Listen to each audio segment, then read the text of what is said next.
Now, the cost of Queensland's severe summer of natural disasters has been estimated at a whopping $1.5 billion, which will be covered by taxpayers. The state government has confirmed the staggering figure will be a blow to the budget's bottom line, but has yet to specify exactly how it will pay for it. Alison Horne has more. Catastrophic fires, devastating floods. Queensland's wild weather has been unrelenting and expensive for taxpayers. Early estimates suggest that the cost to Queensland from this summer of disasters will be in the vicinity of $1.5 billion. The staggering figure will be paid out to repair damage to state and council infrastructure and for hardship payments and emergency grants. Out west, fencing is going to be a huge issue. And in Townsville, of course, I think the latest estimate was around 1,200 homes are now uninhabitable. This is the hard stage. This is the stage when people will suffer from depression, from concerns about their futures, but there is help out there.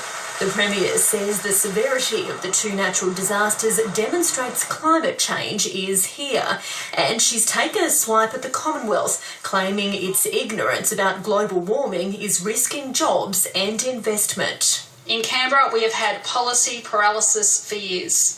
Ideology has unseated science, evidence and facts are simply ignored. The $1.5 billion natural disaster bill will undoubtedly be a blow for the budget's bottom line, and the Treasurer has been unable to rule anything in or out to pay for it.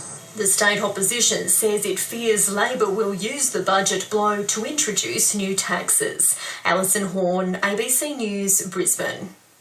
And floodwaters in southwest Queensland are getting higher and spreading wider as water moves inland towards Lake Eyre. It's great news, though, for cattle producers who've endured 7 years of drought, but now the race is on to move their livestock to higher ground. Stephen Schubert reports this report from Birdsville.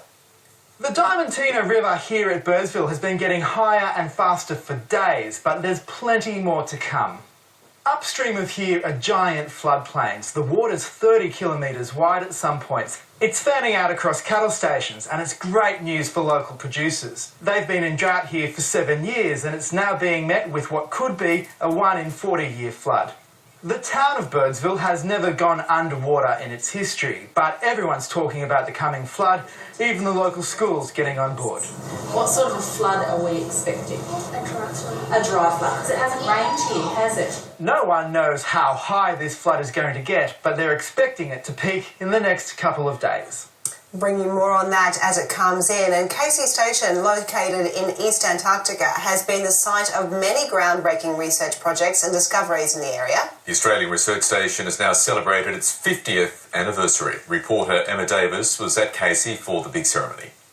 Summer is a busy time on an Antarctic research station, but all work briefly came to a halt as expeditioners gathered to celebrate Casey's 50th birthday.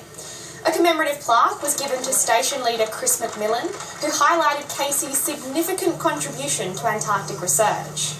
I think Australia has a long history of great work and discovery in Antarctica, and hopefully that will continue. Casey Research Station officially opened in 1969, named in honour of the then Governor-General.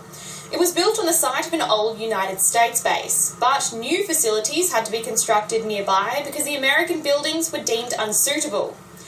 Over the years, Casey has evolved dramatically, particularly since 2007, when the nearby ice runway was built, increasing the amount of expeditioners and scientists who could visit during the summer season. For decades, it's been the hub of important research, both into the Earth's climate and the unique Antarctic ecosystem.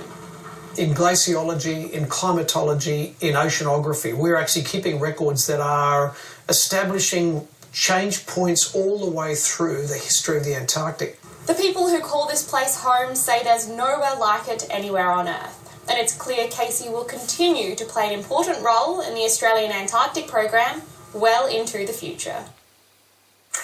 Now to the week.